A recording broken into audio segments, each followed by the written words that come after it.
Well, that was a fun 90 minutes.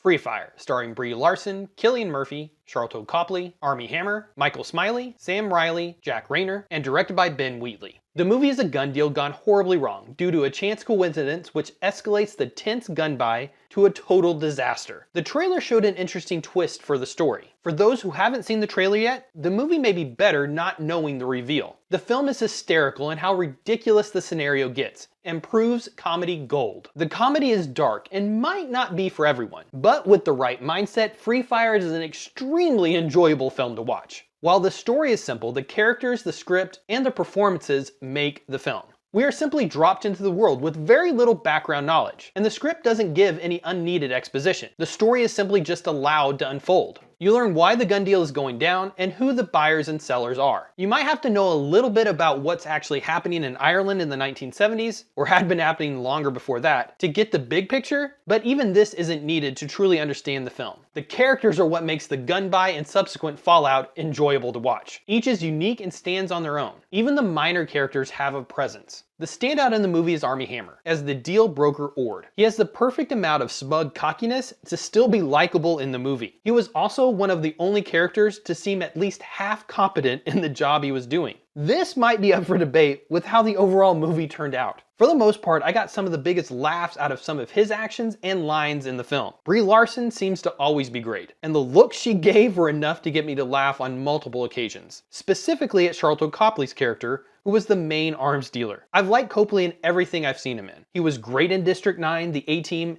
and he was the best part of Elysium. He seems to be able to adapt to any role he's put into, and he plays the slimy arms dealer to perfection. He has some of the best overall interactions with everyone in the film. Cillian Murphy is the other true standout in the film, and might be considered the main character. He seems to be the leader of the Irish on the buy, and seems to know what he's doing. But again, many instances in the film make you question if anyone truly knew what they were doing. There didn't seem to be one character in the film, other than Ord, who could shoot straight. The realism of the gun battle with people who don't use guns very often seemed to play out in the movie. Most shots went wide, and the ones which didn't always seemed to be glancing blows. No one, even the most competent seeming individual in the film, could shoot great. If you don't shoot on a regular basis, this would probably be how a gun battle would play out. The sheer ridiculousness of where the story eventually ended up made for a great dark comedy. I laughed out loud at many situations presented in the movie, and simply shook my head, but never in a bad way. The only slightly negative thing about how the story progressed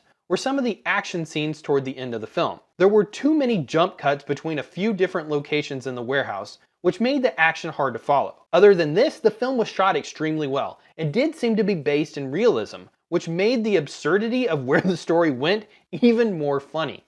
The only other slight downside in the film is the attraction between Cillian Murphy and Brie Larson's character. It makes for a few good scenes during the first act of the movie, and they do have good chemistry, but there wasn't enough of a relationship established for where the story went in the second act to be believable. It doesn't derail the movie, but it was something I questioned while watching. Other than this small gripe, the rest of the story is believable, and even the added element shown in the trailer works overall.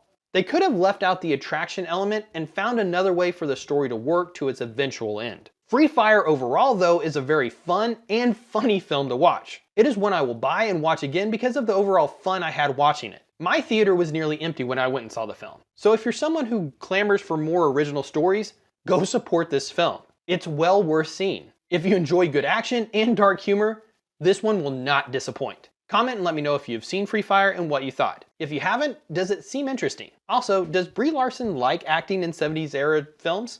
Like, share, subscribe, and all that fun stuff. Thanks for watching.